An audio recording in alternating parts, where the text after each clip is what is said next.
Hello and welcome, ladies and gentlemen, to a Beyond the Summit presentation of the Galaxy Battles 2 CIS Qualifier here. I am Blaze, going to be bringing you guys the action. It's been a while since I've been on the microphone. I think around the time Kiev Major happened in April was actually the last time I cast. So sorry if I'm a little rusty, but wanted to jump in here and see what this new patch of 7.07 is all about, along with, of course, this major qualifier tournament for the CIS region. Now, this is going to be just the first match in a double elimination bracket for this group, so it is still possible that if either team loses here, that they're going to be able to continue on through the bracket, but you got to know the Empire's favored. In fact, I had trouble even finding that much information on this team, Whites. I'll try to pronounce their names as best I can, but obviously they're the underdogs here. Empire, an incredible team in the region. I would say pretty easily top 3. I mean, Vega might try to upset them, so that might be, you could say they're easily top 4 at least in CIS.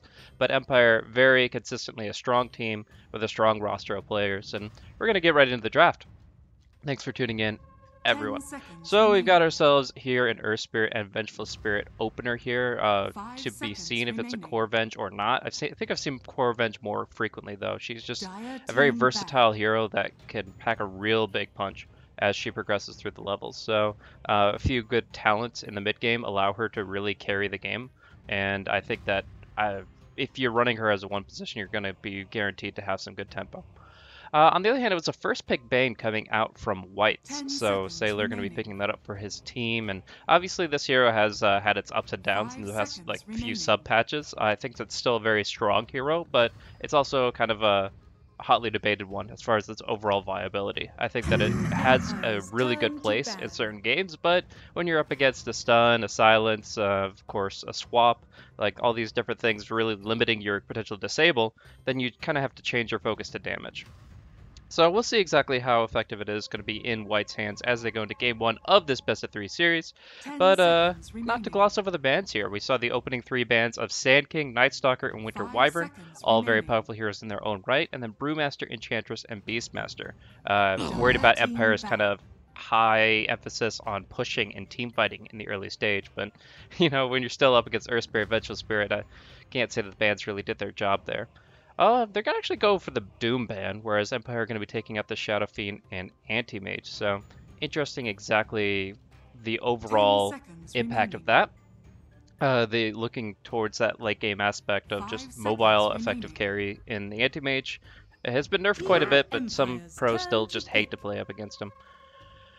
Beyond that, going to be going into Phase 2 here with Empire having that first pick in Phase 2 as the second pick team. So they've already got a really strong team fighting, pushing type lineup. I think they can continue to emphasize that. There are obviously some good hero picks that would allow them to break down towers very easily. You could go for that anchor position, like a mid laner like Death Prophet or Dragon Knight. That could be quite effective if you just really want to have something tanky to build your fight around and still kind of emphasize physical damage with Avenge. I think that could be pretty solid. But usually you're going to see the mid pick up in the 4th or 5th. So here, something to just kind of round out the lineup, maybe an offlaner that will allow them to fight. It's going to be an Asia Prophet. Yeah, full on push here. So they have the opportunity, even if they're in a position where they're playing from behind, they have the opportunity to rat. But in the first 20 minutes of the game, you're going to look for this Furion to just teleport around and find easy kills. If Earth Spirit connects with a Rolling Boulder, that's the signal for Nature's Prophet to teleport in on top of somebody, and you easily get a kill, just based on the fact that you have a numbers advantage. So, NP, very scary. Actually, very surprised it got to Phase 2, because we've been seeing a lot of the teams in like the European regions and Chinese regions to be first picking this team, this hero. So, interested to see how that pans out. Trying to play up against just kind of this gank squad. Necrophos is going to be the pickup here from Whites. It's really just going to be the onus on them to build up this Necrophos quickly and carefully. They're going to try to avoid ganks, avoid the massacre that Team Empire is planning out for them, and Necrophos is going to just try to build up a little bit of early tank. If he can get a couple good items online, this guy can just be a menace in the team fights. He can survive through a lot of that physical damage I was talking about thanks to his Ghost Shroud, and I don't think that we're going to be seeing an early Diffusal Blade from the Vengeful Spirit. It's definitely possible, probably as like a second or third item more than anything else. Overall, I think the Necrophos is a good option here, just to deal with the physical damage, to clear out the treants through his Death Pulse, and just to overall build himself up. Some good potential there, but it requires the team to work around him. If he's kind of like left out on his own, he's going to get isolated, he's going to get killed off so easily. And we're not going to see a full tempo lineup for Team Empire. Interestingly enough, we're going to be seeing the Medusa here. Most likely going to be the mid laner, Medusa, safe lane Venge, and off lane Nature's Prophet, though they could mix that up with a Venge support.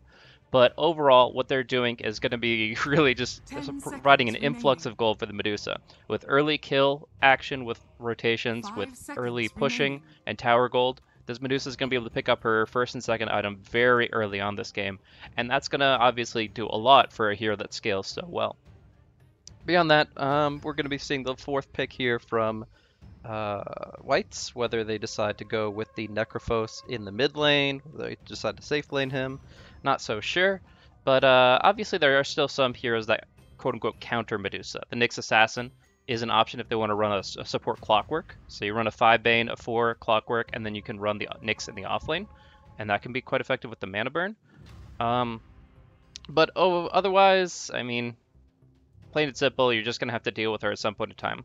Now, I will note one counter synergy here that Whites already have in their arsenal. That Bane using his Enfeeble against the Medusa really limits her early game damage output, because her actual base damage with Split Shot and all that is quite limited until she picks up a couple of major items. So she'll do damage with the Snake, she'll have some good crowd control with her ultimate, but if Bane gets a consistent level 4 Enfeeble on Medusa every fight, then I would have to say that, you know, you don't really have to worry about her carry potential in the early mid game. It's much more when we get to that late game stage. She has Butterfly and all these other items up in her arsenal. And I did mention the Death Prophet, but surprisingly it's going to come out on the other side of the table here. White's going to be picking up the Death Prophet for themselves. So this is going to be an interesting draft in the sense that I don't know if they win like the level 1 fights, the early like pre-level 6 fights, I guess I should say, before the ultimates come into play. I don't know if they really match up that well against these heroes. Like Earth Spirit, Vengeful Spirit, Nature's Prophet, really good at laning, really good at roaming, and Death Prophet and Necrophos are heroes that both require a really good laning phase in order to get off the ground. So there's going to be a lot of pressure on both Bane and Clockwork to make that happen. Now, we're going to be seeing that offlane role filled by the Abyssal Underlord. This is a hero that has seen kind of his ups and downs as well.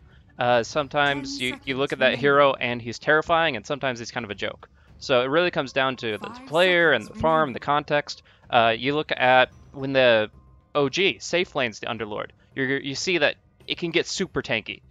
Combined with the aura and some block aspects, like this hero can be nigh unkillable and always a free getaway for some of his allies. But at the same time, you throw him in the off lane, he feeds a couple kills, he really doesn't do much. So you have to really find that sweet spot where he's building momentum, and I think the laning phase is going to be key in this game more than any other.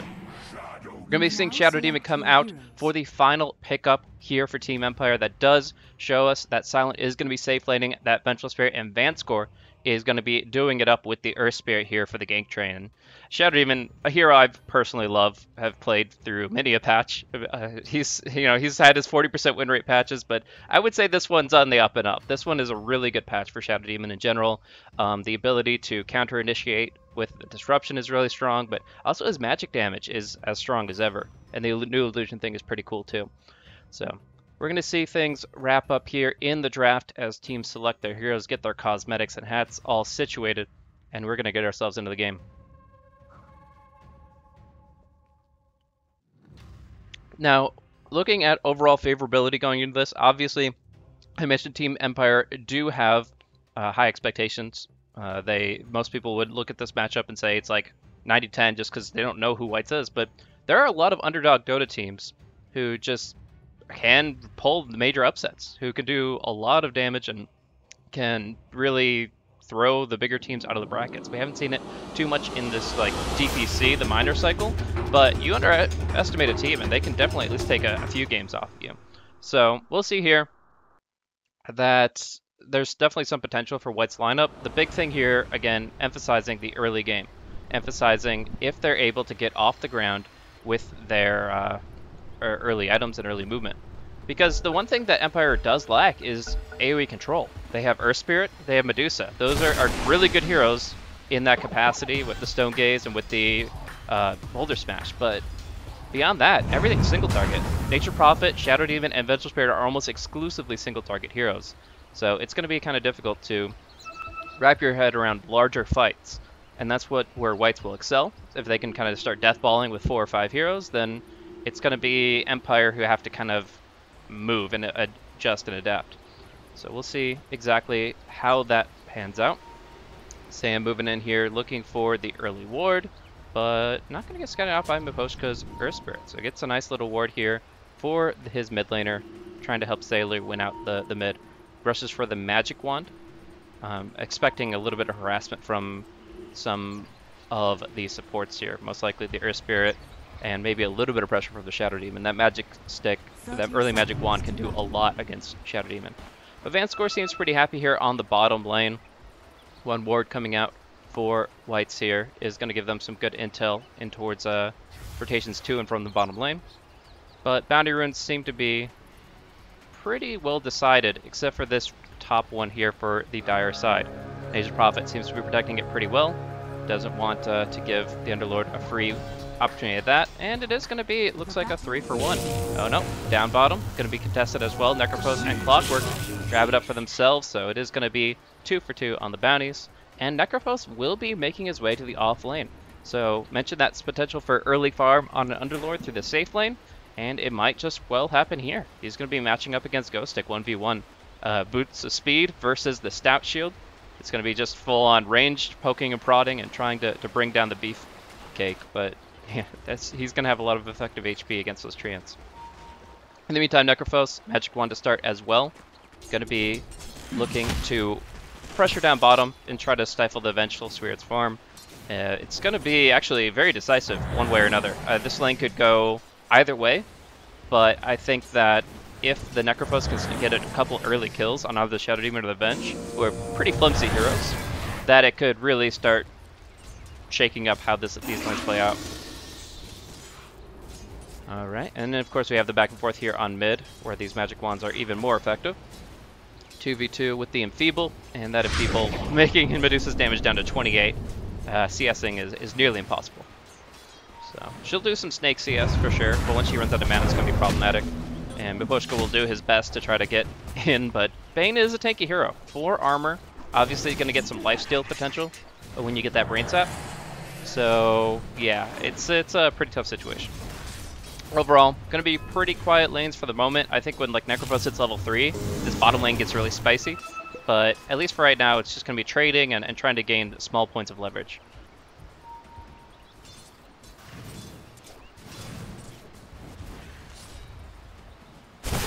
Up top here, just going to be Ghost Stick winning out the CS 9-2 compared to the Underlord 8-0. Zitrak's still doing okay for himself and going to be getting better as time goes by.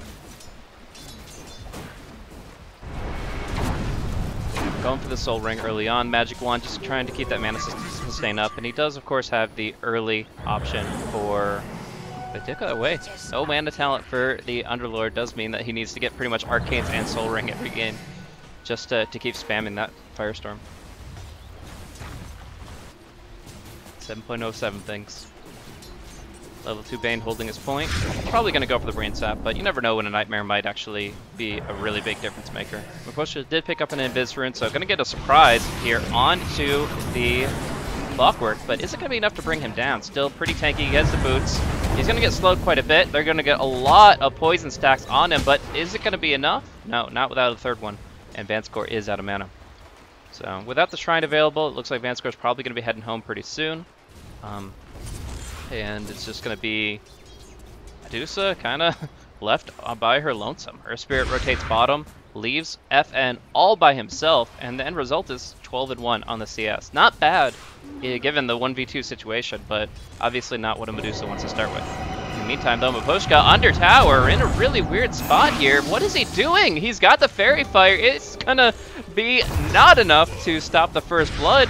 He just walks in there, under tower, gets caught up by the Spirit Siphon, no escape, and really no real potential for him to get anything done in that position. That was a really surprising decision on his part.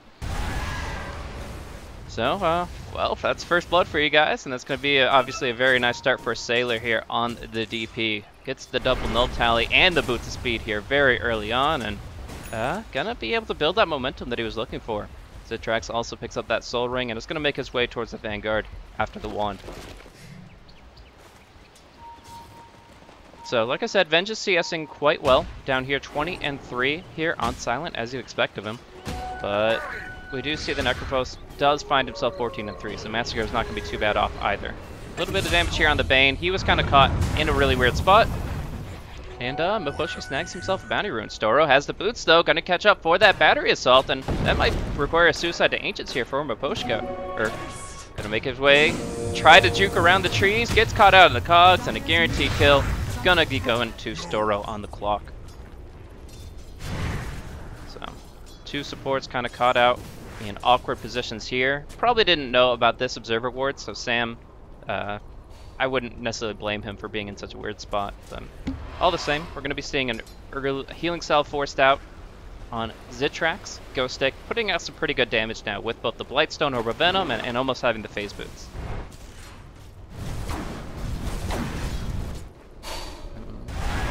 Going to be looking for that shrine pretty soon here, stacking things up. A lot of good stacking coming in from Empire.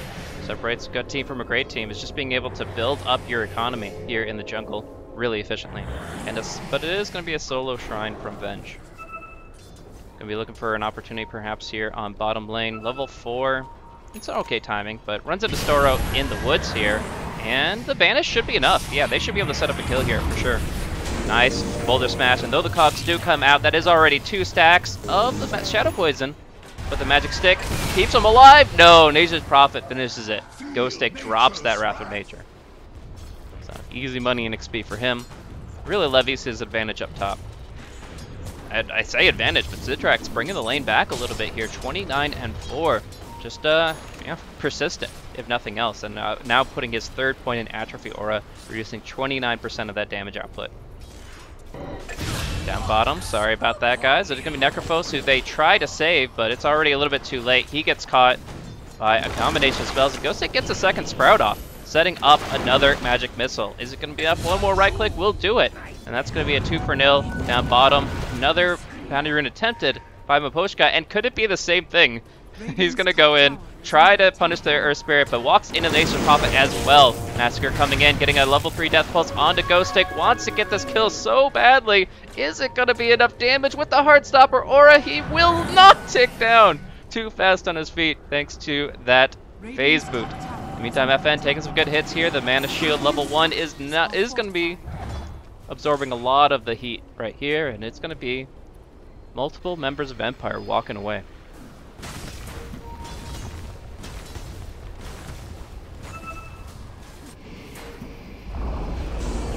Alrighty, Vanscore caught out here within the cogs. Gonna try to do what he can to banish. Does not banish himself, but honestly, there's no way you're getting out of that situation no matter who you cast your Q on.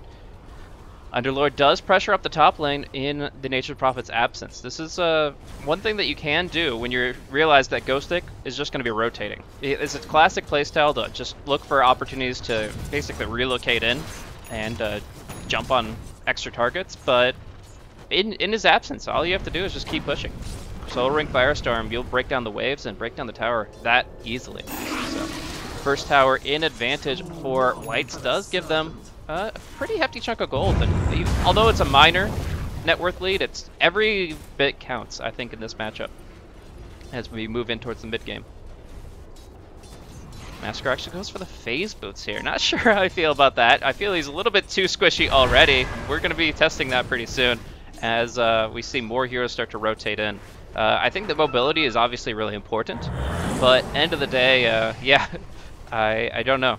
I think that he's going to be getting killed off a lot in this if he's not careful. Just raw HP is so important on Necrophos, and we're not seeing it here. Massacre does not have his ultimate yet, keep in mind, so he is going to kind of try to isolate Vanscore now that he's been Nightmared and Brain Sap, but we're going to see it turned around against them. 4 stacks of Shadow Poison up on Massacre, going to be dropping very low. 5 stacks! Big hit from the Shadow Poison thanks to that Ghost Shroud, but Magic Wand plus the heal brings them right back up. Silent with the swap finishes off the Bane, and Whites will flee to the northern front. Storo TPing out on the side. And in the meantime, FN just grabs a double damage rune, just clears out the stacks that Empire have been building up. And Poshka finds himself some precious solo experience. He is level 3 still, guys, so he definitely needs these waves more than anybody else on the map. Let's look at overall levels right now. Level 3 on the supports. This is what Empire have kind of decided to do. They have a kill advantage. It's not an overall experience issue. It's the fact they have chosen to prioritize their core heroes over their supports. And so that means Vanscore is only level 3, and Earthspirit only just now catching up. Down bottom, we have Clockwork getting picked up here. A little bit of damage coming in, but the Pog should get him away no problem. More stack farming from FN, just doing his thing with a 3 points in split shot. Gonna be clearing that out, no problem at all. But in the meantime, I figure Sailor should be looking at this mid tier 1. It hasn't taken more than 3 damage. It is taking a single creep auto attack of damage on this tier 1 tower. I'm really surprised at that. I figure while the Deuce was farming the jungle that he could have been taking advantage of that, but no siree. We're gonna be seeing the Death Prophet just play his own passive game and try to build up his inventory towards the Yules. In the meantime, Storo and Sam looking towards the mid lane here. Got a good flank onto Medusa. She has her ultimate. Will she pop it in time? No, she runs out of mana thanks to the mana shield, and she is gonna try to get the ultimate out. Not happening.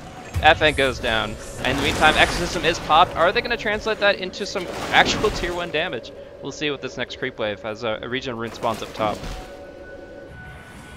Looking at the shrine, looking at an opportunity to go for a bit of a counterattack here. This Exorcism still has some good time on it.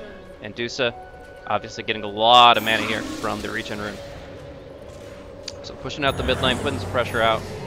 And trying to do something with a little bit more forward momentum. Top of the net worth here is going to be Death Prophet and Underlord. Good news for Whites, as the 1 tower, along with some really successful lanes, will give them some advantage. But in the meantime, Massacre is still pretty underfarmed and is going to be isolated by 3 different heroes. Crow Shroud is a good spell, but is it enough to get out of a situation like this? 4 stacks of Shadow Poison against you. 5 now, going to be bringing him very low, but they're just going to focus onto the Clockwork, who gets nightmared by Sam, and in the end, it's going to be a 2-for-1. Shadow Demon will fall, then to the Necrophos and the Clockwork. Sam gets caught up by the tree. It's nice micro from Ghostic, and they finish him off as well. A 3-for-1, a triple kill for the Nature's Prophet. And Feeble be damned, he's still got some output for sure. Mahushka in an awkward spot once again. Is it going to be enough to get out of this Firestorm? He'll be okay with 41 HP, and Zitrax just pops the ulti to escape. So, very unfortunate exchange down bottom for Whites. That is definitely not what they were looking for, but we do see here the Sprout catching out Massacre once again. Did not want to pop that Ghost Shroud too early, but you know, in the end, you don't have much choice. You're hitting way too many hits here. So, I go back to the phase boots, and I just wonder, I don't think that he'd be that much better off if he went like Power Treads, for example, but I just wonder, like, is he getting that much out of the movement speed? And that's the real question. If he feels there's value in the movement speed, great, but I've yet to see it. He gets caught out a little bit too much, just abilities to lock him down like the Sprout and Magic Missile.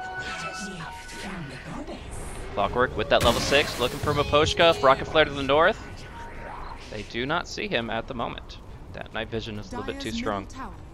That's another aspect of this tower movement, is that you don't even see somebody moving in that location. It's not even just that the tower doesn't hit them, or Invis heroes can sneak by. Any hero can sneak by at nighttime through that little path.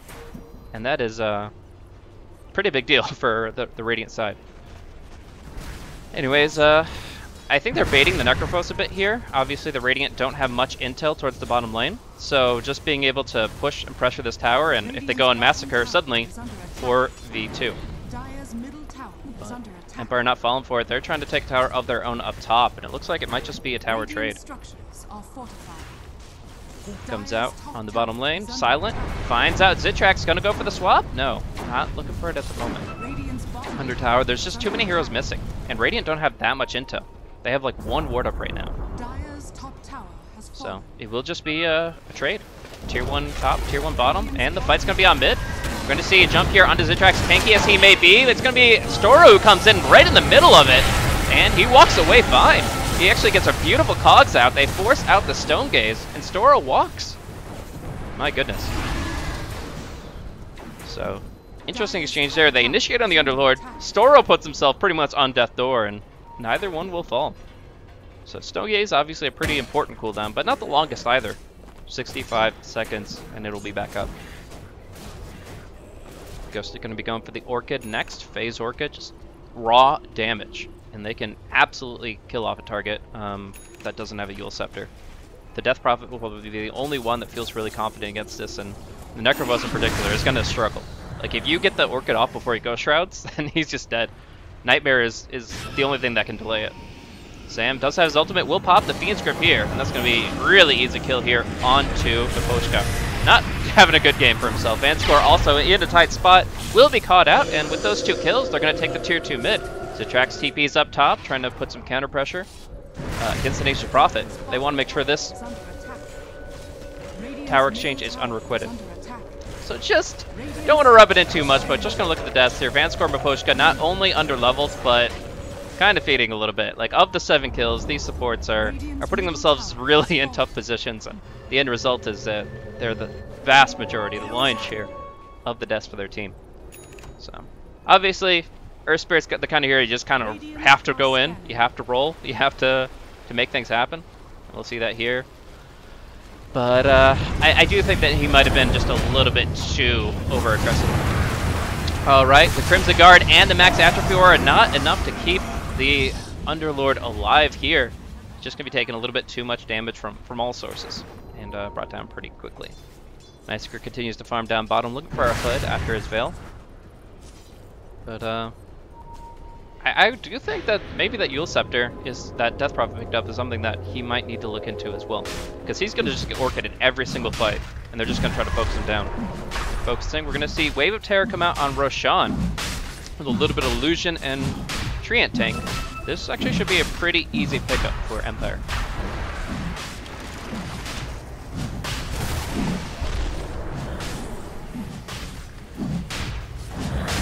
No response whatsoever. Whether Whites know about this or not, they seem Dire have scanned right on the pit. They do pick up Miposhka on the outside, and they only know confirm what they already knew, and that's Aegis for the Medusa. All right, so let's see what happens next here. Tier 1 tower gonna drop very quickly. Silent still has a pretty weak attack range here. Doesn't have the Dragon Lance or the Hurricane Pike. Gonna be looking for that next. But in the meantime, he kind of has to get right up in there to try to bring anything down.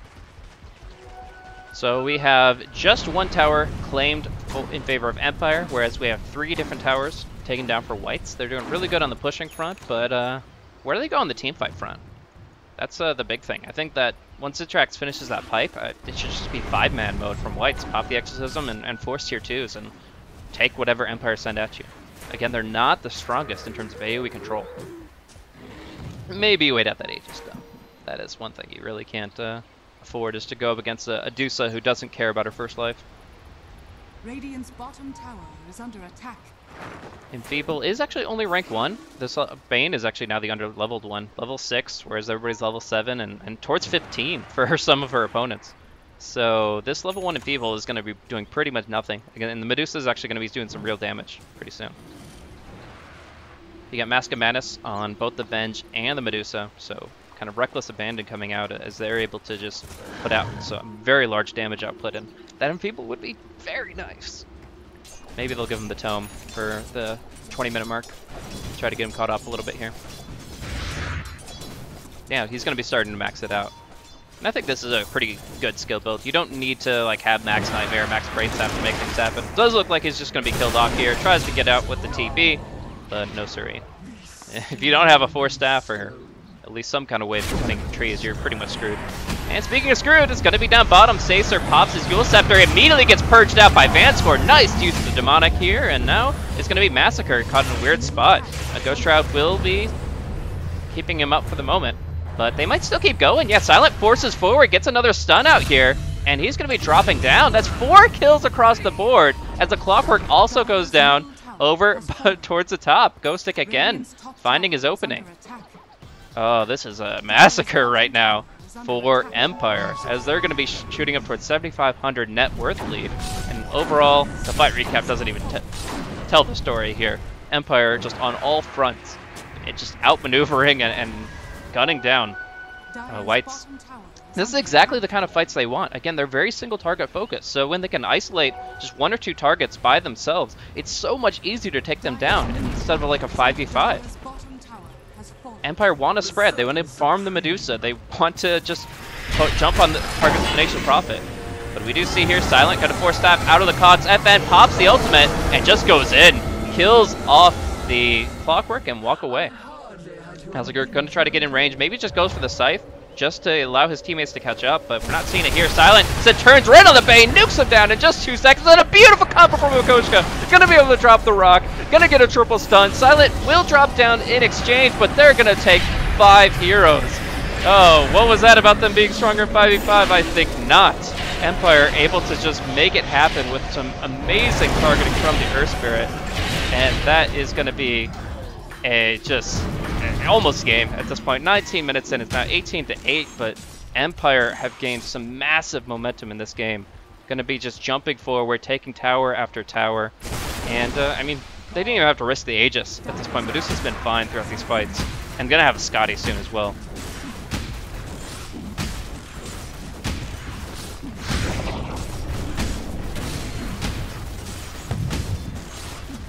There you go, tier 2 gonna be claimed. Empire feeling really good, and obviously Ghostic is showing it. But while I was, a little tongue-in-cheek flaming on Maposhka in his aggression last time, maybe the first blood, for example, and the high death count, I have to say he made it up for it right there and then. Fiend's Grip does come out of Medusa. Just make sure she's out of mana. Will she be out of life though, as the Aegis is set to expire shortly? They pop the Aegis, and she will have her Hurricane Pike shortly. They want to lock her down. They want to control her. She pops the ultimate. Can she get the Pike away? Down to the low ground. She gets used up. Rocks everywhere, but with the Reaper Sight, they will be able to finish her off. FN did not reactivate his mana shield. But in the meantime, Ghostic does grab top tier 2 with the help of Silent. Actually, Silence gets the last hit. And although the Medusa may be down, map still favors Empire heavily.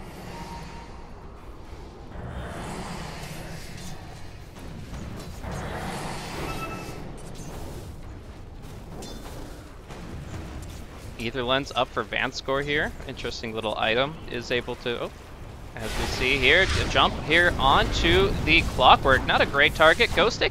Are you kidding me? He just slips away? Bane? What happened? He silences the Bane and he just walks away. The battery assault does not knock him out of the TP either. What? What the hell? How do you get out of a situation like that? I can't even fathom. He does have a new Shadow Blade.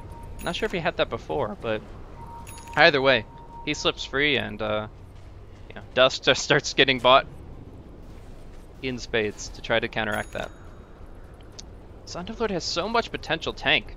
The Hood and soon to be the Pipe, but it feels like it's a moment too late. Like, he's neck and neck with Silent, the Vengeful Spirit, but he needs to be that much higher. He needs to be carrying the team and able to initiate fights. Now, Whites are not confident in their team fights. They go for a nice double stun and double root and double fire, but it's just going to be focusing on the Shadow Demon. The rest of the damage dealers are still ready to go. Nice self-heals from the Death Prophet keeps her up and fighting, but FN's still doing a lot of damage on the back end. And just pokes and prods him down, and yeah, you can retreat. But as soon as this guard comes down from on the tier 2, they can just start poking at that. Looks like they're just going to spread out and farm, though. They lose Vance score in the exchange, so maybe a little bit overzealous on his part, but in the end, I think Whites are still pretty afraid. They do get a nice little grip here. This is a big kill. Silent, 10k net worth, and the stun does not come out on the Bane. Means he's almost guaranteed to fall, and Earth Spirit says, see you later, buddy. The getaway car has only room for one passenger.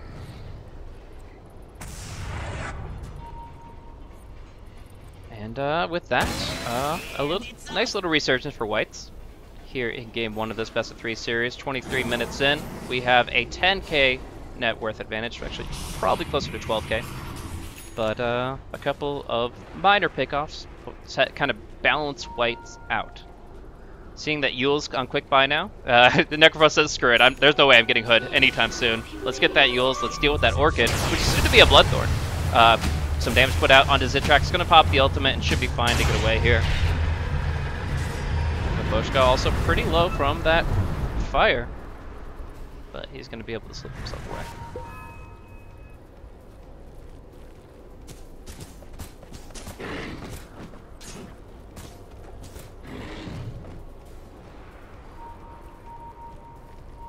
$13.3K, top of the net worth for that Medusa. That's not where White wants her to be. When she gets this Scotty, she is going to be that much more devastating because there's really only like some minor mana burn mechanics on the side of Whites. They have the Fiend's Grip, which burns mana, and they have the Power Cogs at level 1. So really not much at all. Ghost Sick just speeds himself away. Put Sean cool down for a little bit here. Actually, Mbosha going in. Wow, really taking one for the team here as he just jumps in aggressively. And nope, real follow-up. They tried to finish off the Bane, but even then that's a 1-for-1 at best. Silent slipped himself away. Zitrax repelled by that Demonic Purge. And jump in from the Furion. He's got vision on Sam. Right next to the Shrine. He doesn't have the burst damage to go through the Self-Nightmare plus Shrine. So realizes he'd just be setting himself up for a really awkward spot. But that's it. The Scotty on Medusa. Massive damage increase for... Well, I don't know why I even said damage increase. It's not about the damage. It's about the tank. Being able to get 25 intelligence, as well as strength, as well as that health and mana. The raw power that she's going to have now with her mana shield, it's going to be so difficult to bring her down. I mean, you might look towards... I mean, even a Diffusal Blade isn't really a good option from any of these heroes that got so many intelligence-based cores. So I'm not really sure. They don't really have an answer for this Medusa as she gets tankier and tankier. She just continues to build up her mana pool, and as long as she enters a fight with full mana, gets a decent Mystic Snake off, it's going to be almost impossible to bring her down. That being said, Death Prophet is closing out on level 3 Exorcism. That's one of the highest damage output spells in the game. And, you know, maybe it's enough. Right now, we're going to see Aegis and Cheese most likely go in the hands of Empire as they just bring it down so quickly. Bloodthorn and the negative armor. And they're just snatching that up, no problem at all. FN with the Aegis, Silent with the Cheese, moving forward to try to bring down Zitrax, and they definitely have the range to focus him down. Going to be down to half HP as he pops off everything he can. Mech, Pipe, Ultimate, and he will slip back home. Demonic Purge is not going to be finishing him off here. So he will survive, but that was just a quick jump, a few basic spells. Demonic Purge, I think, is the longest cooldown expended there, and it's not a long one. So with Aegis and Cheese, they will be pushing right up to the high ground, I think. At least the Medusa can poke and siege from low, and Empire just kind of form a hemisphere around him and back him up. Not going to be forcing that just at the moment. They know that they're very confident in this position, and it's kind of a bitch to siege against Underlord. So they'll just play cool, at least for the moment.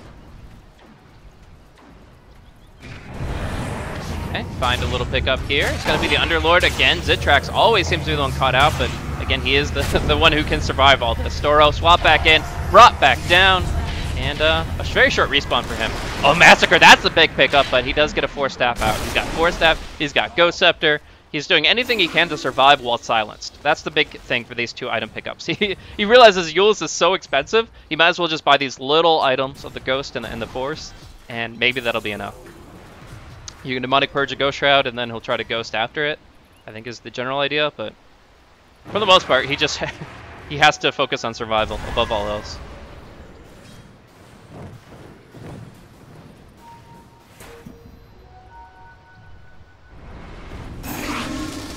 Ward inside, going to be sentryed out. And Clockwork, what are you doing, Storo? This is not safe.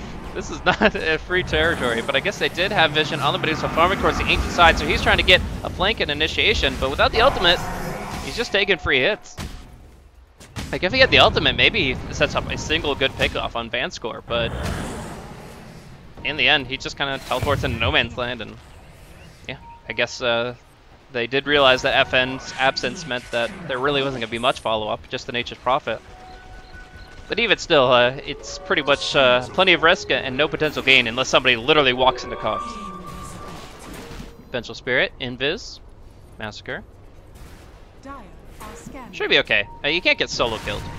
Now with these items, like the Ghost Scepter and the Force, while it does pack his inventory and he kind of limits his progression in the long term, what it does accomplish is that he can't be just solo killed off by a Vengeful Spirit or any one hero. Nature Prophet, though, trying to make it a 2v1 onto Storo here. Silent scouts it out, and that is going to be a freebie here. But again, another kill that they can't do much with. 30 seconds on this Clockwork's respawn. This guy is only level 11, so it's not really encouraging any major pushes. So if they're going to push, they're going to push against the Clockwork as well as anyone. Aegis going to be, you know, lasting for a little while longer, but time keeps on ticking. BKB going to come up soon on the Venge as well. I think he might just want to wait for that. That's 100 gold, and Venge will have her BKB, which is pretty immense, but right now they'll try to fight with the Aegis, and the Enfeeble is making that difficult. Enfeeble plus Atrophy Aura together, and your damage is almost non-existent. Poking and prodding here, but Medusa just can't really get much done. Crimson Guard plus all these negative attack damage debuffs, and suddenly you're doing nothing.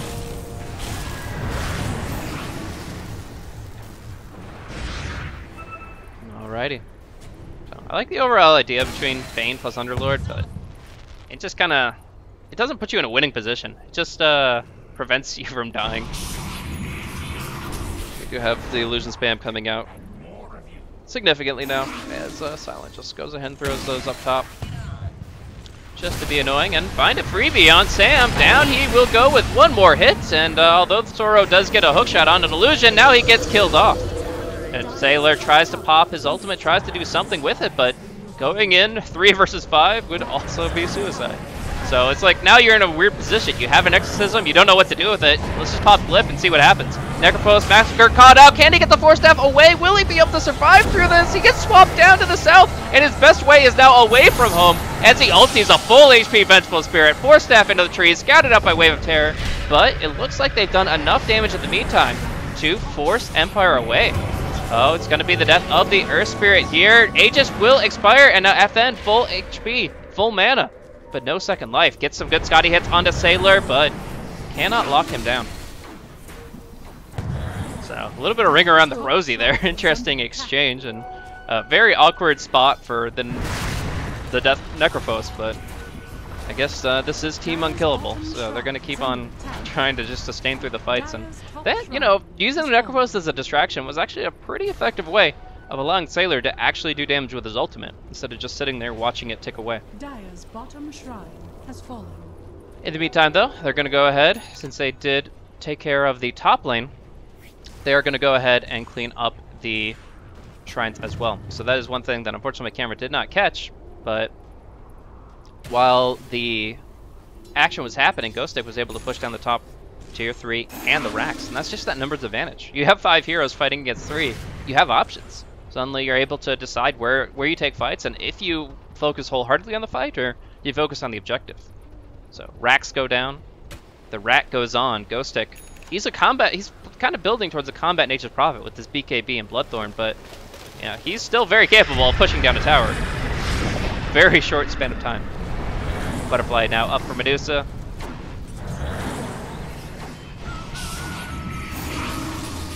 And they really don't have to force anything here. They have a Rax advantage, they have a carry advantage, they have 3 heroes at the top net worth, but, you know, they also don't want to be here all day.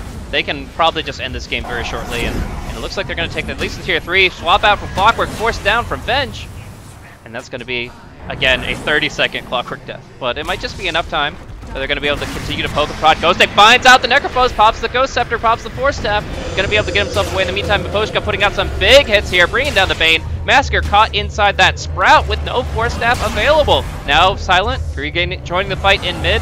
FN popping the ultimate, going to try to put some major damage in here, and it's going to be the GGWP as the Necrophos falls, and the Death Prophet can do nothing to stop this Medusa. Too much damage coming out, too much damage on their racks. And Empire taken. Game 1 in the books here of this best of 3 series, 33 minutes in with Empire. I mean, the kills are there, 25 and 14, but the real story to tell is this Nature's Prophet. Ghostic being able to rat down those barracks while Miposhka and all the others just kind of dazzled them with the team fight. Just a little fake to the left and punch to the right, and that's going to be the game there. So Overall, pretty effective win for Team Empire, and they're going to be coming back in Game 2 to try to knock this into a shutout and send Whites to the lower bracket here in the Galaxy Battles CIS Qualifier. Meantime, White's going to be fighting back on match point and hoping that they can bring this back. Thanks once again for tuning in. I myself am Blaze, broadcasting on behalf of BTS, on behalf of UCC for the Galaxy Battles 2 Major Qualifier here. We will see you guys in just a few minutes for game number 2.